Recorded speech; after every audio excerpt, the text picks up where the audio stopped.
প নিপ তৈরি মধ্যাহ্ন তৃণ তাকেই বলা হয় বৃতি। আমরা নতুন নতুন ওয়ার্ডও শিখছি এর মাধ্যমে। রেজিস্টার এডুকেশন চ্যানেলে সবাইকে স্বাগত। আজ আমি নিয়েছি রিকারযুক্ত শব্দের ওয়ার্কশিট। এর আগে আমি অ থেকে ও পর্যন্ত সব শব্দগুলোর ওয়ার্কশিট তুলে ধরেছি, তার লিঙ্কগুলো ডেসক্রিপশান বক্সে দিয়ে দেবো, আপনারা চাইলে দেখে নিতে পারেন। যেসব বাচ্চারা অনেক বড় 7-8 পড়ে, অনেকের ক্ষেত্রেই অসুবিধার কারণ হচ্ছে তারা ভালো করে বাংলাটা পারে না। আমার এই ভিডিওগুলো যদি দেখে অবশ্যই বাংলা অনেকটাই শিখবে বলে আশা রাখি। Start the video. ছবি দেখে শব্দগুলি লেখো। এখানে ঘাসের ছবি দেওয়া আছে। ঘাস, ঘাস কথাটা আমরা ভালো ভাষায় বলি তৃণ। তৈরি মধ্যাহ্ন তৃণ। এই দেখো, তয়ের মাথায় কিন্তু মাত্রা আছে, কিন্তু মধ্যাহ্নর মাথায় অর্ধেক মাত্রা। এইগুলি একটু ভালো করে দেখতে হবে। তারপরে আছে বাড়ি। বাড়িকে ভালো ভাষায় বলা হয় গৃহ।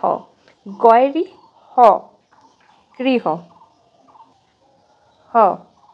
তারপর আছে ষাঁড়। ষাঁড়কে ভালো ভাষায় বলে বৃষ। এখানে হবে বয়রি মধ্যাহ্ন স, দুটোরই মাথায় কি মাত্রা আছে। তারপর ঘি। ঘিকে ভালো ভাষায় বলা হয় ঘৃত। খয়রি ত। তারপর আছে রাজা। এখানে রাজার পিকচার দেওয়া আছে। রাজাকে ভালো ভাষায় বলে নিপ। নিপ মানে রাজা। দন্তের নয় রি প। পরের প্রশ্ন হলো রিকারযুক্ত শব্দকে গোলাপি রং এবং দীর্ঘকারযুক্ত শব্দকে নীল রং করো। রিকারযুক্ত শব্দ গোলাপি রং, আমি জাস্ট এরকম করে দিলাম। আপনারা বাড়িতে বাচ্চাদের দিয়ে রংটা পুরোটাই কমপ্লিট করাবেন। তারপর দীর্ঘকার।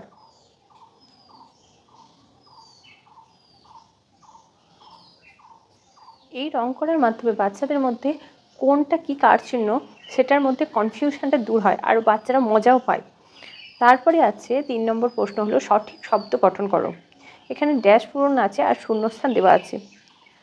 এখানে হবে ময়রি গ, মিগ। মিগ মানে হচ্ছে হরিণ। তারপর মসৃণ। ম দন্তেশ্বয় রি দন্তেন্য মসৃণ। তারপর আছে এখানে একটাই পড়ে আছে ক, কয়রি প মধ্যাহ্ন কৃপণ। রিকার বসিয়ে সঠিক শব্দ গঠন করো 4 নম্বর প্রশ্নে।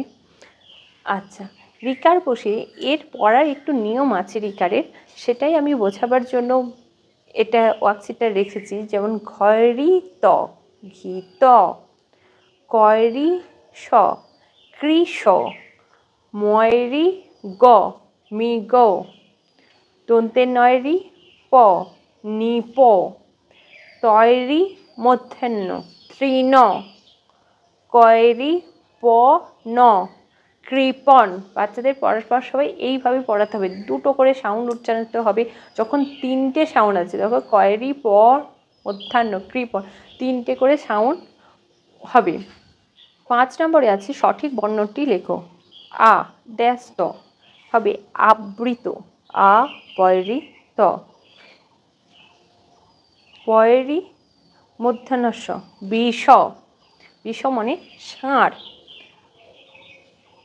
খয়রি মধ্যাহ্ন একা ঘৃণা। থ ক আছে পয়রি থ ক পৃথক। এর ফলে বানানের যে কনফিউশনটা সেটা বাচ্চারা খুব ভালো করে করতে পারে। 6 নম্বর প্রশ্ন হলো ফাঁকা গড়ে বি বয়েরি বসিয়ে দেখো। বয়েরি বসালে একটা নতুন শব্দ হবে বয়েরি তয় হর্ষই বৃতি। ফুলের বাইরের দিকে সবুজ অংশ যা পাপড়িকে ঘিরে রাখে তাকেই বলা হয় বৃতি। আমরা নতুন নতুন ওয়ার্ডও শিখছি এর মাধ্যমে, বাংলার ওয়ার্কশিটের মাধ্যমে। তারপরে আছে বৃষ। বৃষ মানে হচ্ছে ষাঁড় বা পুরুষ যে গরুকে বলা হয় সেই গরুকে বলা হয় বৃষ। বৃথা, কোনো কিছু সফল না হলে, অসফল হলে তাকে বলা হয় বৃথা চেষ্টা, মানে বৃথা। বৃহৎ, বয়রি হ খণ্ডার্থ বৃহৎ মানে অনেক বেশি, বৃহৎ। আমার এই ভিডিওটি যদি ভালো লাগে অবশ্যই লাইক, কমেন্ট এবং শেয়ার করবেন, এবং যারা এই চ্যানেলে নতুন অবশ্যই চ্যানেলটিকে সাবস্ক্রাইব করুন আরও ভিডিও পেতে। আর যারা ফেসবুক পেজ থেকে দেখছেন অবশ্যই চ্যানেলটিকে ফলো করুন। সবাই ভালো থাকুন, সুস্থ থাকুন, দেখা হবে নেক্সট ভিডিও।